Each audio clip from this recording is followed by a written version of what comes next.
Di negeri yang katanya kaya raya, kita justru hidup di tengah paradoks. Kekayaan alam melimpah, tapi krisis lingkungan makin nyata. Indonesia disebut sebagai surga biodiversitas.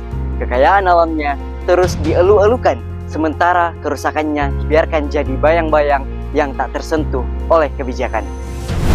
Dalam praktik pembangunan nasional, sumber daya alam sering dieksploitasi tanpa mekanisme pelestarian yang memadai. Sikap abai dari industri, masyarakat, dan pembuat kebijakan memperbesar emisi karbon, mulai dari deforestasi hingga konsumsi energi fosil yang menumpuk. Kasus ini melanggar pasal 4 Undang-Undang Nomor 32 Tahun 2024 dan Undang-Undang Nomor 30 Tahun 2007 Pasal 25 Ayat 1. Namun, realitanya masih banyak sekali oknum yang berani melakukan tindakan tersebut karena minimnya pengetahuan. Ini sudah saatnya DPR mendorong kebijakan nyata demi energi berkelanjutan.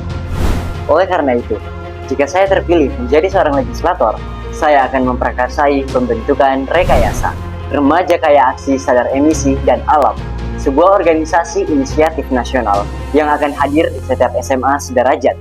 Rekayasa hadir sebagai ruang belajar yang menggabungkan teori dan praktis secara sinergi dengan memanfaatkan 3 fungsi DPR. Pada fungsi legislasi, saya akan memprakarsai Sisdiknas yang menjadikan Rekayasa sebagai bagian integral dari kurikulum SMA sederajat. Kolaborasi antara Komisi 10 DPR, Kemendikdasmen, Kementerian ESDM, dan KLHK dibutuhkan dalam perencanaan pendidikan agar Rekayasa dapat terlaksana secara komprehensif di sekolah. Selain itu, saya juga akan mengusulkan amandemen Undang-Undang Nomor 30 Tahun 2007 dengan mewajibkan integrasi kurikulum energi dan inovasi di tingkat pendidikan menengah agar Rekayasa dapat diakui sebagai bagian dari Strategi Nasional Transisi Energi.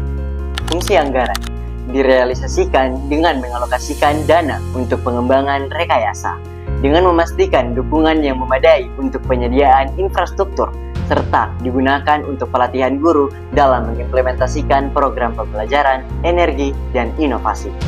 Dan pada fungsi pengawasan, DPR bekerja sama Kemendikdasmen, Kementerian ESDM, dan KLHK untuk memastikan pelaksanaan Rekayasa di sektor pendidikan berjalan sesuai tujuan. Kolaborasi ini menjadi dasar evaluasi berkelanjutan guna memperkuat efektivitas program dan menjamin dampaknya bagi generasi mendatang. Saya Muhammad Reski Yunus dari Dapil Sulawesi Barat, pamit undur diri. Lex Pro Natura, Vita Protera.